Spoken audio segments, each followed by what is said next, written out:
the amazing and wonderful, incredible in every single way, Boribap. How are you doing tonight? Oh wait, you read it.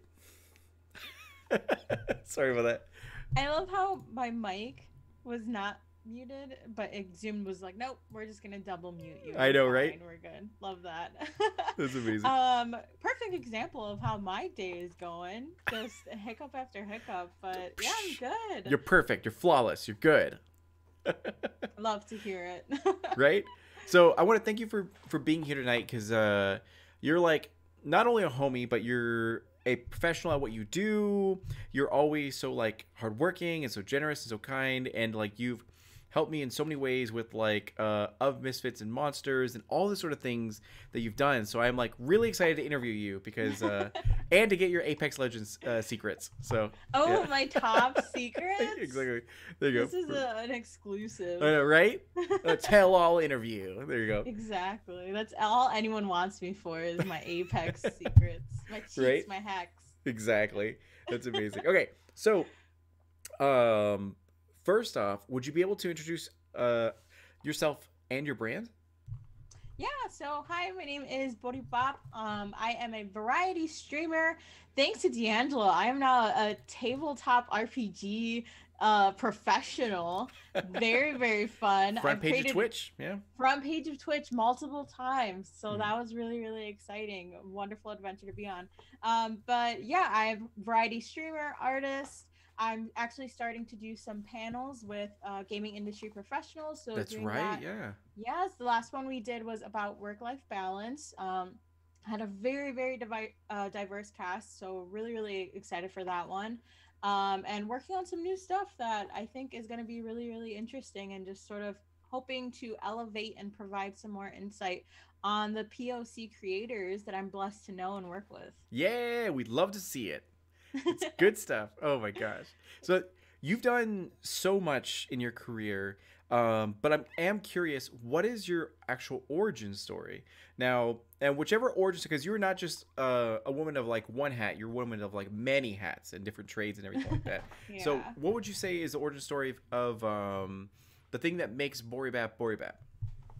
Yeah, I think, I have the, well, actually, I am enabled to focus on one thing and do one thing. Since Same. I was a child, yeah, it's the worst. Since I was a child, I'm constantly over passionate about so many things. Yeah. So that's drawing on my wall as a kid and learning to become an artist and just drawing thousands of flowers repeatedly. Couldn't stop, and playing video games, playing FIFA in like 100-degree weather in a small bedroom in like an Yeah. attic.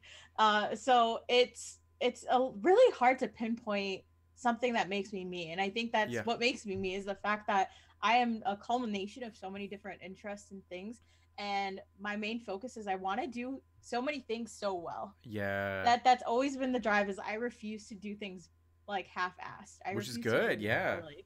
I know, I'm so tired though. Right? Yeah, it's a lot. And I think part of that is we talked about this a lot, is part of that is being I'm like a white Latina. Um and I grew up in Chicago, and that's part of it of just, playing games with friends, wanting Yeah. to meet more people, wanting to hang out with my family because that's what we did, was play Mortal Kombat with my mom, Yeah. or NFL with my brothers. I didn't know what the hell I was doing, like ever. Yeah. So, yeah, it's just really hard to pinpoint my No worries. where Let's go I with came from. two stories. One, Twitch streaming, and two, as an artist, because you are a wonderful artist. You've Yes. actually done my emotes, like a few of them, yeah, and they're amazing. So like, let's go with that. Yeah, so Twitch, super, super funny. Someone on my stream asked me, who was your favorite streamer? Who were you watching before you became a Twitch streamer? And I literally, I never watched a Twitch streamer Oh before. wow, yeah, So I was not into streaming. I wasn't like a PewDiePie, Jacksepticeye, any of yeah, those sort of, I never watched any of those people, ever. yeah, I was very rarely ever on Twitch, if at all. Then the pandemic hit, and I was always planning to build my own PC, and it was just sort of like I was lonely. All of my friends, I couldn't see any of my mm, friends anymore, much like everyone else. yeah, I wasn't going to work, so my work friends were gone. yeah, And every day was just spending in like the summer in the house with my cats and my partner. That was it. Yeah. So I eventually, you know, with my art and just wanting to play video games with my friends, I bought, you know, like a mic and my camera and, you know, the ring lights and things like that. And I just slowly started to stream, mostly because I wanted to make more friends. I wanted to make more people I can play games with, basically. And you succeeded. I did. Yeah, it freaks me out. It's been a year. My 1 year anniversary just passed, and it blows my mind every time. For the people I've met, the like Latinx in gaming, never would have ever made that connection if I wasn't a streamer. Yeah. Never would have met you if I wasn't a streamer. How did you get into Latinx in gaming? Did you just like see their ad and join Discord and that's it, or? So, do you know Celeste on Twitter? So she's like mental Yes. health. Yeah. Okay, so I was following her actually, and she tweeted one day, "Hey, is there anything for Latinx like in gaming or like a group or anything like that?" And someone tagged it, and I was just being nosy. I was just like, Right? "Ooh, let me see what they That's said." that's kind of my story too. Yeah, they were just like amazing. posting, and then I was like, "Oh, that's awesome!" Click, and then like, poof. Mm-hmm. So it was and like then, now here we are. It's crazy. Yep. As an artist, Mhm.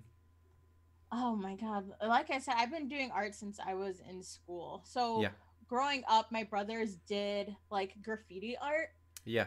So you know, like real stylized stuff, and I'd be Yeah. like, "Oh, that's so cool! I want to be like them."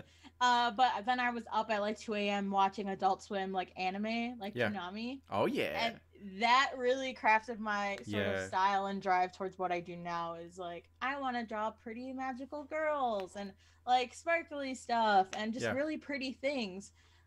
So literally before I was even in like kindergarten, that's what I'm drawing. And then I want to say in 2017, 2018 is when I actually first started doing commissions. Yeah. And started making art for other people, not just Yeah. for myself. And online changed it. Online changed everything. Because Yeah. it wasn't always digital commissions before, you know? Yeah. So once people started doing that and you can open your own storefront and just sort of promote yourself on social media everywhere, that like changed the game completely, where I was getting random people DMing me, Mm-hmm. "Hey, my family member is getting married. Can you do a portrait of us?" Yeah. And I just posted a story not too long ago on Twitter about like, I'm not gonna say her name, but there was she's like a celebrity stylist. Mhm. And she actually DM'd me like, "Hey, I think my followers would love your art." And this Yeah. was when I first started. Like, if you could do a portrait for me, that'd be amazing. And I think my fans would love that. And I was just like, sure. I didn't really know any better. I wasn't charging much for my art at all. Yeah. Hands down, one of my favorite portraits I've ever done. And she posts that as fan art almost every year. Wow. So Like, she look keeps- at what my fans made for me. Yeah. And I was like, Mina, listen. I know, right? listen. You hired me to do that. Like, here's Yeah. the DMs and everything. Yeah, and then you know, like you look at my post, got like maybe 50 likes, and then hers is in like the thousands, Mm-hmm.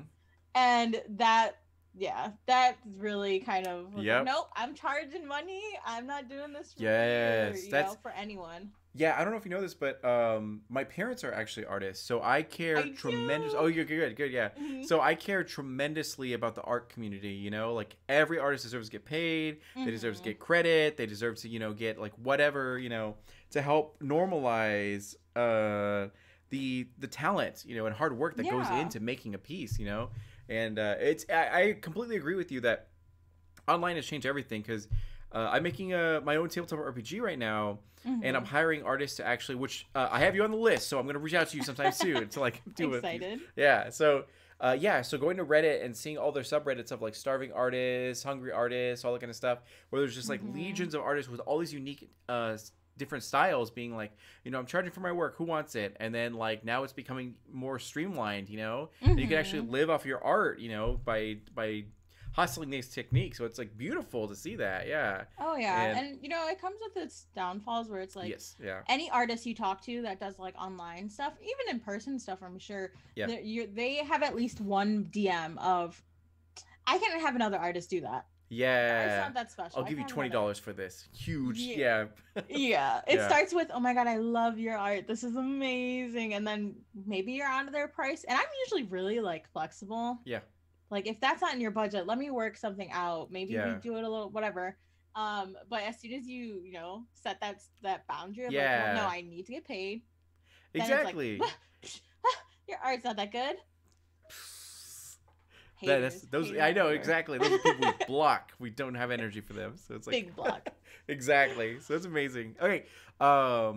So I'm really curious about this because you, like I said before, wear a bunch of different hats and everything. Mm-hmm. So as a content creator, we can often find ourselves working beyond our limits and ultimately burning out.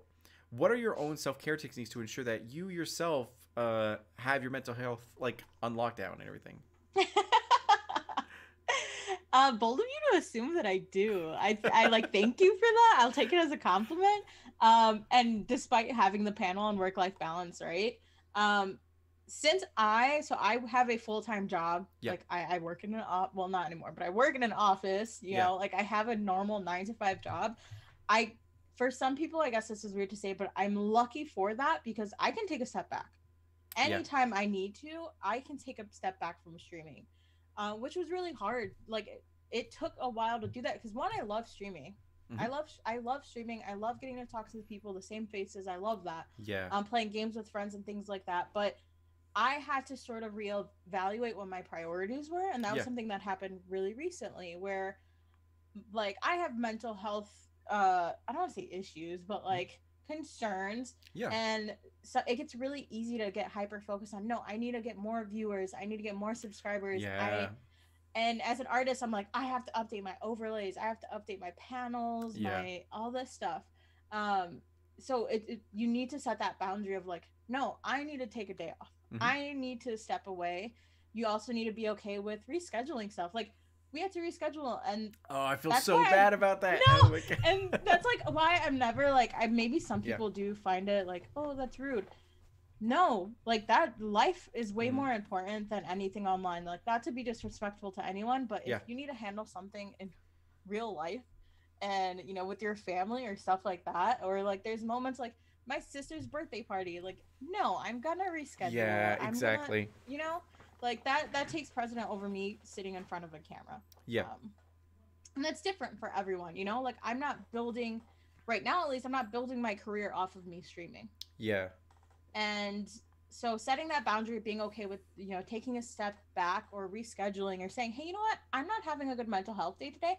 Stream Thursday, or I'm going to stream tomorrow. And just setting clear boundaries of like, so I've had viewers come in and sort of think I'm like their therapist. Yeah.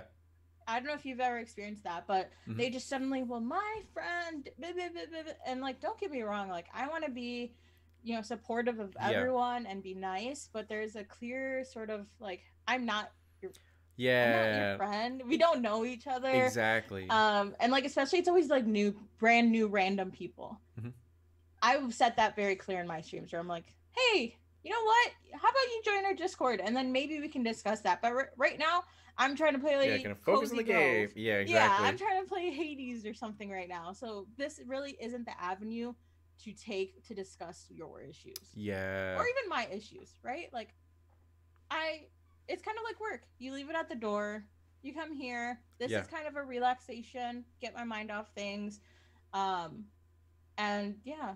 So lots of boundaries. Lots of boundaries. I give you a lot of credit for that because it's hard. I'm a recovering people pleaser, so I struggle with setting boundaries a lot of times. So I'll be like, "These are my." You walked over it, and then I'm like, "Okay, it's okay. I won't say anything." Yeah, I'll move it back 3 feet. Exactly. Yeah. So it's that's something I've struggled with for a long time. As a streamer, I've like gotten better at it. You know, to be like, you know, hey, dude, it's good to see you. And then if they write something sort of like weird or what have you, I'll just like pretend I didn't see it, unless it's like offensive or something like that. Then you know, obviously the ban hammer comes out. But yeah, other than that, you know, it's just like, you know, just pretend I didn't see it sort of thing, instead of outright saying, you know, like hey, you know, this is our culture, we're not gonna, you know, it's okay that you did this once, but in the future, make sure to take it to Discord or like what have you and all that kind of stuff. Because it's true. If you Yeah. don't set those boundaries, people will walk in. And I feel like this is a topic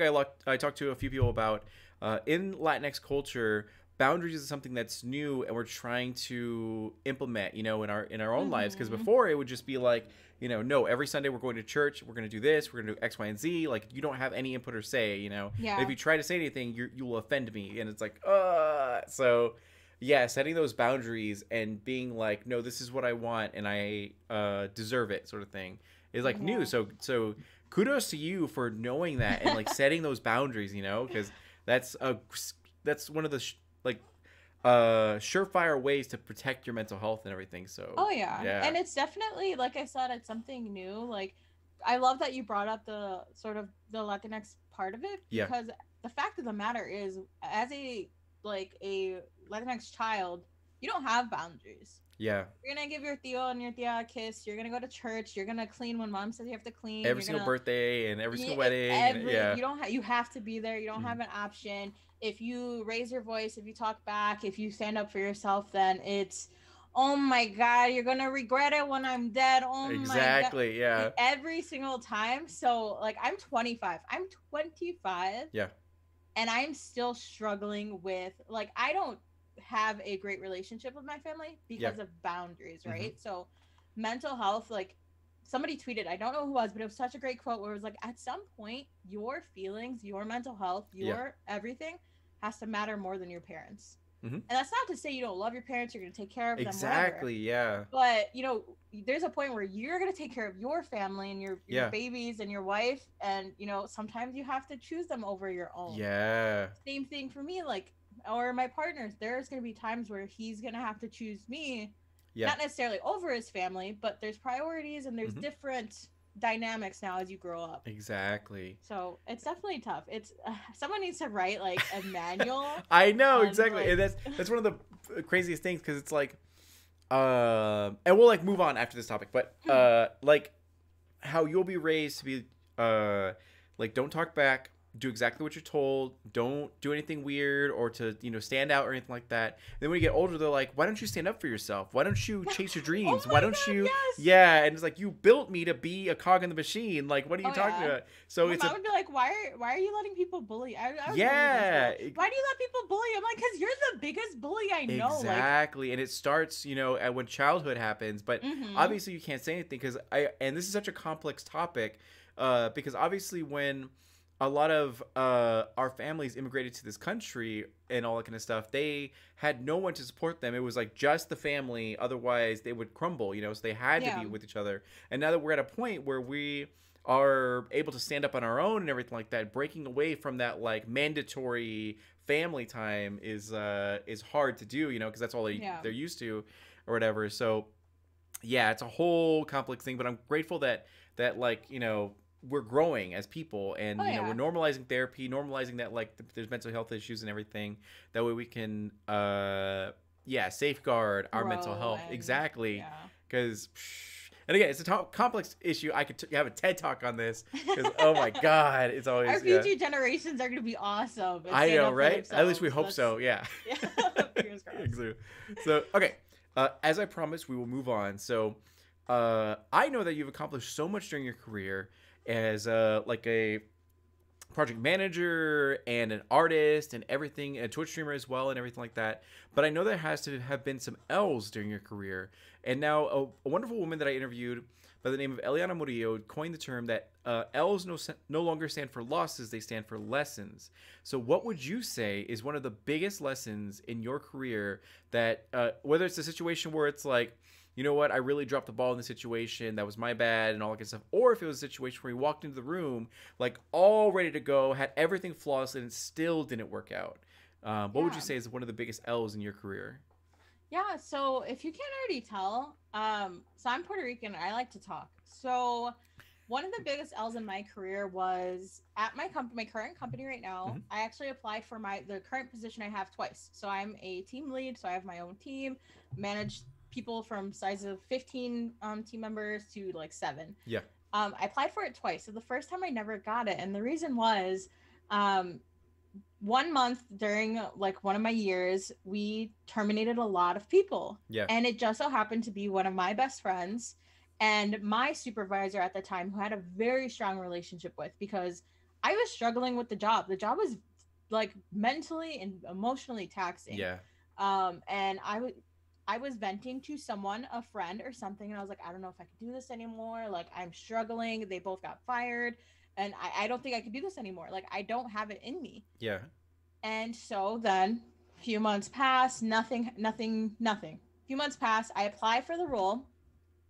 I jump all the hoops. I give a presentation to every single leader. I'm Yeah. all suited and like booted, ready to go, Yeah. have my little handouts. And so then a few weeks passed by and they let me know I didn't get the role. And I was like, okay, I understand. That's totally fine. Can I get some feedback on sort of what was the main reasons? And the only reason they could give me was that because someone overheard me saying that I was struggling with the role and I wanted to quit.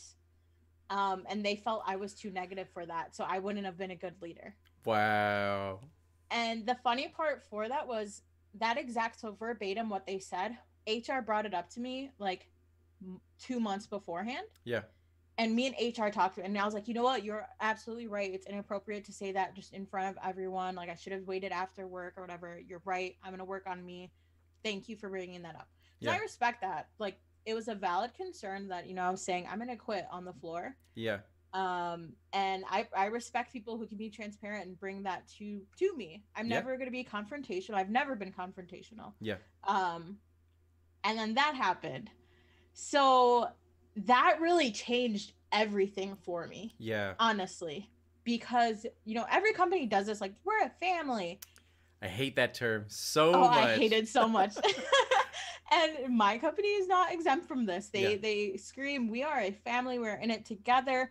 And the part that really hurt me was a few things. So one, I have heard at that time, other people of leadership say that, vent to me that they wanted to quit. Yeah. Even though I wasn't a member of leadership yet. And then the second part was that, the person who heard that didn't feel comfortable to come to me and just talk about it and say, hey, I heard that. I don't think that was appropriate or whatever. And then eventually, like, I went for it again and I got it because, I got some advice where basically the advice that I got was, you can't trust anyone here.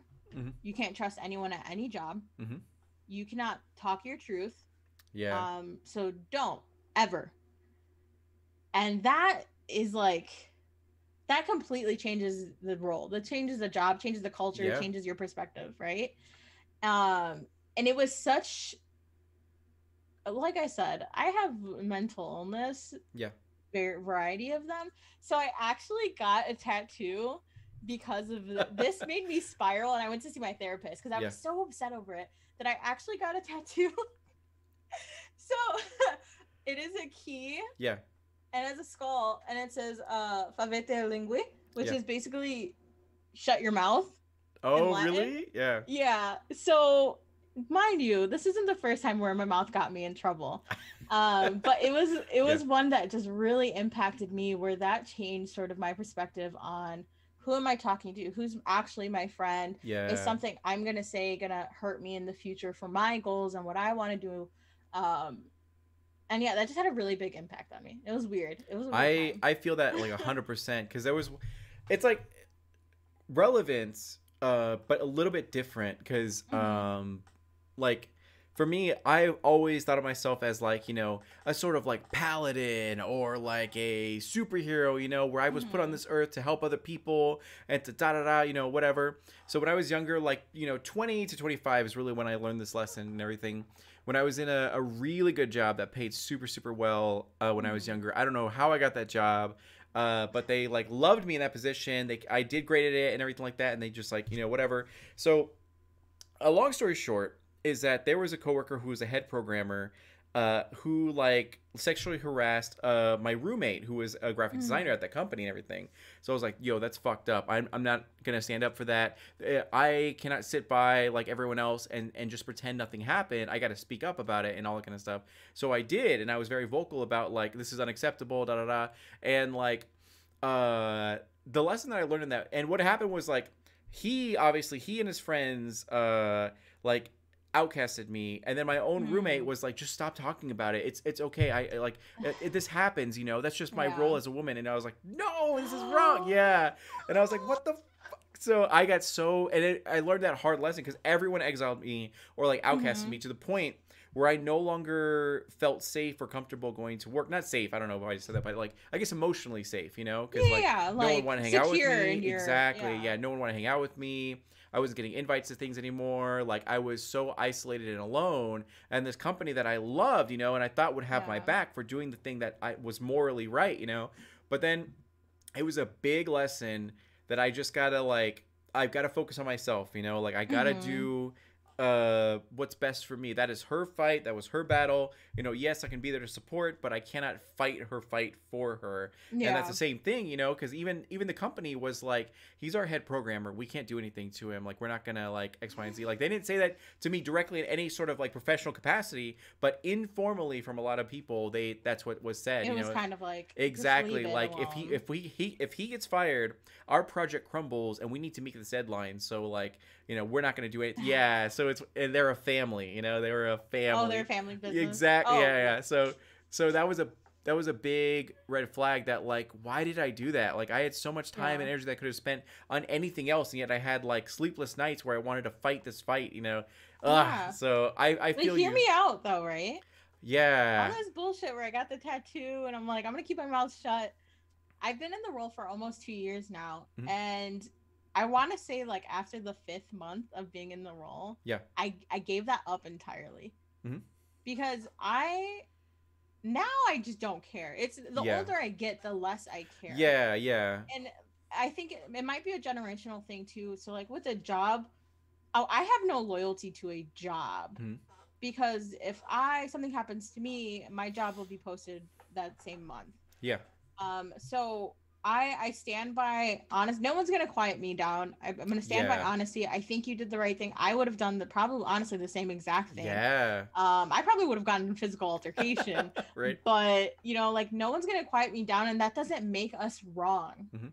It's like if you want to sort of brush it under the rug and whatever, I'm not gonna feel bad for standing by my morals and Yeah. speaking up for something that I think is important, which I continue to do, even if nothing comes Exactly. of it, even if nothing, you know, it doesn't fix the issue or whatever.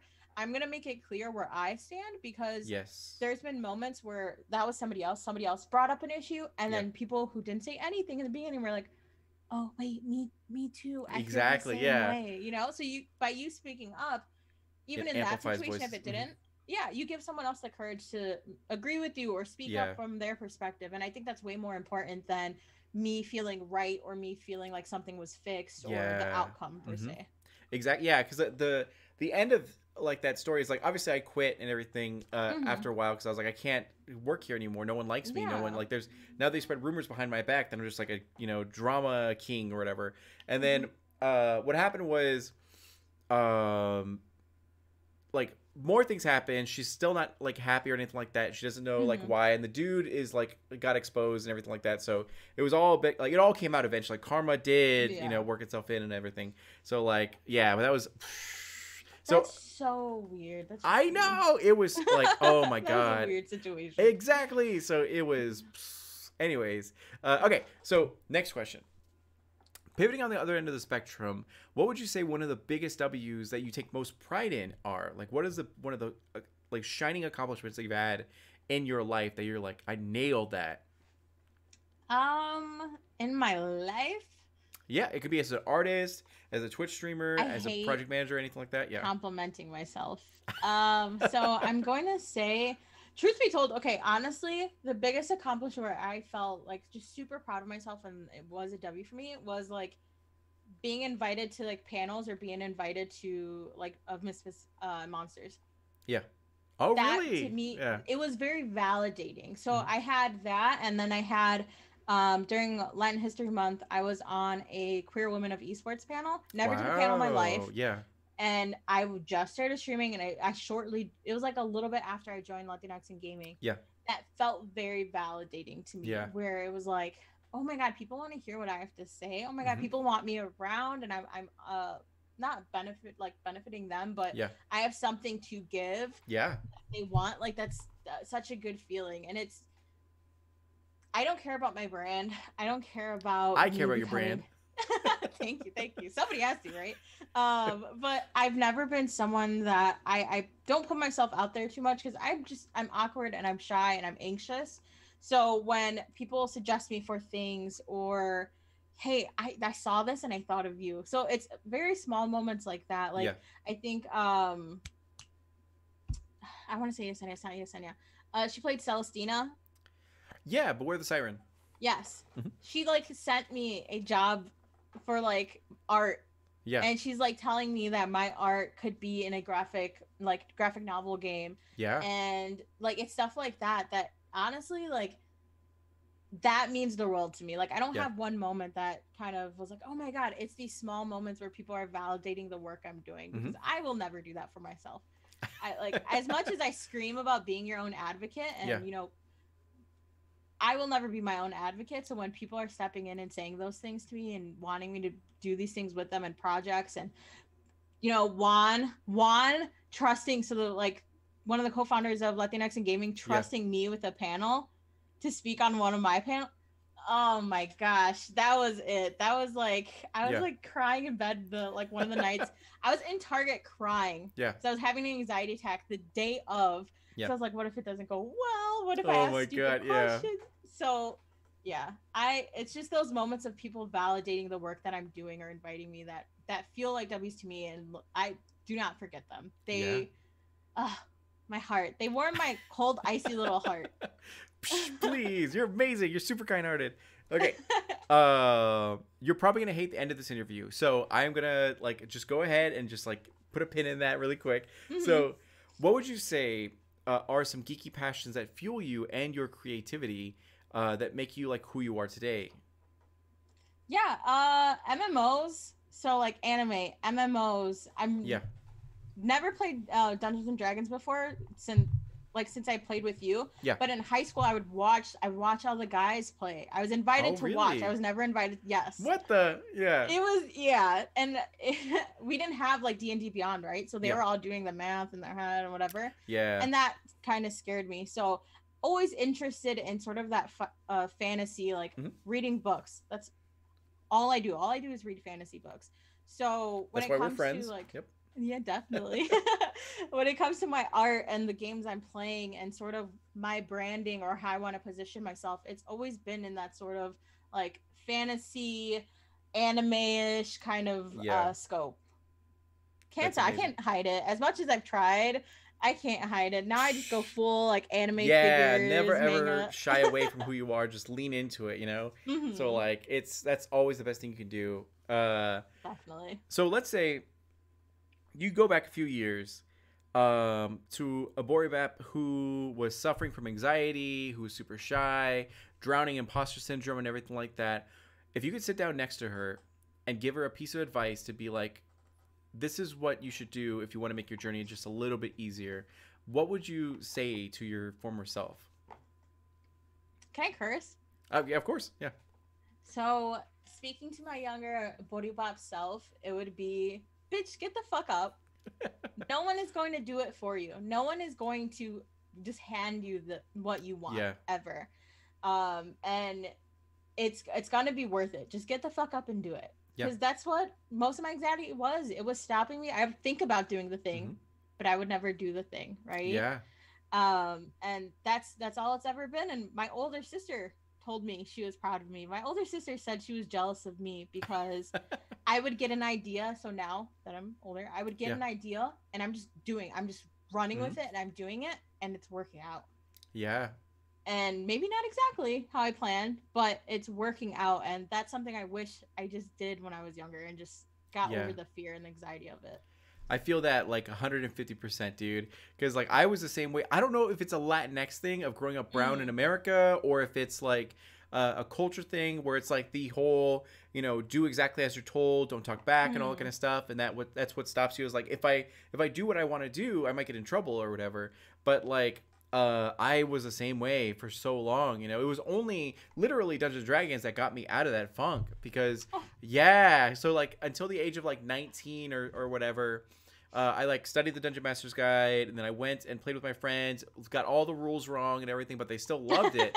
Yeah, and they were like, we want to come back for more. Like, can we please keep playing with you? And it grew and grew and grew. And they're like, he's a great storyteller. And that was the first time in my life that I was like, I'm actually good at something. Oh my God. No one's ever told me that before. Validation. Yeah. It just does something. Especially, for like, exactly. Because you know my family. And if anyone doesn't know, my mom is the Crafty Chica. Kathy Kano Murillo, you can look her up, and she is an artist. Amazing. You know, product lines, interviewed a bunch of celebrities, all that kind of stuff. My sister is Maya Murillo, who's an accomplished like actress and singer and all that kind of stuff. And my dad is an accomplished musician and an artist as well, and all that stuff, and also like a crazy ladies man before he met my mom and everything. So it was like a lot. So and not only that, but they're all lighter skinned than me. So like growing up, I would be the darkest one, and I'd like be like, I am ugly. I'm the black sheep of the family. Like, I can't do anything. I'm not, worthy or valid or anything like that. Yeah. So it was like wild and I couldn't sing or play music or do art or anything like that. So I never felt, that I belonged, especially in this family, Right. So yeah. So when I found Dungeons and Dragons, that's when my anxiety and self-esteem, anxiety started melting and my self-esteem started to rise, where it was like, I'm actually worthy. Like, people are telling me that they want to play with me, So like now I'm in a much healthier place. Granted, I feel like I actually hit my stride when I was 29. So I like give you all the kudos in the world for being 25 and then finding that you're yourself and that confidence and everything like that. So that's like amazing. I hope this is not my final evolution. No, like I talk in terms of Pokemon, but like I really hope I have at least like 2 more in me. Oh, you'll have a lot more, yeah. But I can tell you, like, if no one's told you, which I'm sure they have, you like, okay, so your mom's just amazing, your dad's amazing, your sister's amazing. You are the gift. Right. So like you may not be a musician. You may not be like, I know your sister. I know your sister. Yeah. And your mom's like an artist and interviewing these people, and like you are the gift, D'Angelo. Like your storytelling, your personality, the positivity you bring, like you are like a walking sun. Aww. Everywhere you go. And I don't know how the hell you do it. I don't know if you run off batteries or if you charge every night, but I can tell you from us on the other side of it, you are like the talent. You are the gift. Where like everything you do has been amazing. Sorry, I gotta accept it. It's like same thing with you. I'm so hard at like accepting compliments. Oh my God, I really appreciate that. Like wholeheartedly, I really, really do. And I try so hard not to be self-deprecating and all that kind of stuff, or like deny, when people give me compliments. So I really do appreciate those words of kindness, and I accept like. Now, and same thing after going to therapy and all that kind of stuff and getting a lot of this stuff sorted out, that I am worthy in my own unique ways, and and that's like, that's priceless to me. And it's awesome that we're sitting here together, like after having gone to therapy and working on ourselves to become better, stronger people, because it definitely shows in our work and everything like that. It's because like same thing with you, dude. Well, okay, so one thing first, where can we find you online? So I am Bodybop on literally everything: Twitter, Instagram, Twitch, YouTube. YouTube will be used. I got an editor.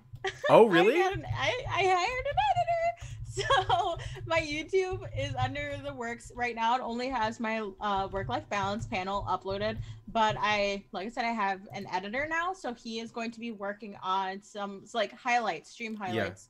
Compilations, all that good stuff. So he's gonna be working on that right now. He's working on my 1-year anniversary stream, which was 6 hours. So that'll happen when it happens. Yeah. But I'm constantly on Twitter. Constantly. I'm always on my phone. So you will find me on Twitter. You'll find me on Latinx and Gaming Discord. Promo. And then I'm on Instagram, and very rarely I post a lot of selfies. So if you're curious about my amazing stripes, I wear a lot of stripes. You can follow me on Instagram, but Twitter, Twitch, eventually YouTube and Instagram. Nice. All right. So we are now at the end of the interview, and I don't know if you've ever seen one of my interviews before, but what happens is that I take a moment to be real and to be genuine with you and all that stuff. So for the next few minutes, Are you making me cry? No, what? No. I will take my lashes off right now, D'Angelo. You're gonna make me cry. So for the next few minutes, you cannot deny anything. You cannot, do anything like that or whatever. So, Boribap, I want to be real with you here. You are a champion of the Latinx community. Not even just a champion of the Latinx community, but the LGBT community, of women, of everyone fighting for diversity and inclusion, whoever had anxiety or depression or any of those mental illnesses or anything like that, because you come into the room and just brighten it up, with your hard work, with your dedication, with you working on yourself and everything. I know you don't see yourself as this big grand, star or whatever, don't care about your brand, but I legitimately do. Like, I care so wholeheartedly about what you do because you are so worthy and you are so valid and so genuine. And I want to thank you so much for being alive, for being in this community and everything you bring to the table. Like, you are a beautiful, wonderful soul who has so much talent, and I'm so excited to see you grow and where you take things from here. So thank you so much for being here, dude. And thank you. It's I'm gonna cry. No, I if I can mirror what you're doing and I'm surrounded by amazing people like you that give me, I get to reflect their light. That's all I'm doing. I'm reflecting the greatness of the people I surround myself with. And you have your own light that shines very brightly. It's glow in the dark sometimes, but yes, oh my gosh, I'm gonna cry. I'm gonna cry in the club. You're good. I just wanted to take a moment to say that because you deserve to hear those words. You deserve to have your roses and everything like that. So, you are amazing. And that means the world to me. Okay, before you cry like anymore or anything like that, ladies and gentlemen, thank you so much for being here. We really, really appreciate it. And I hope you guys have a wonderful night. Make sure to follow Boribap on all of her social medias. She's an amazing artist. If you need emotes commissioned, definitely hit her up and everything like that. And I hope you guys have a wonderful night, and we'll see you guys later. Have a good night. Thank you. Bye.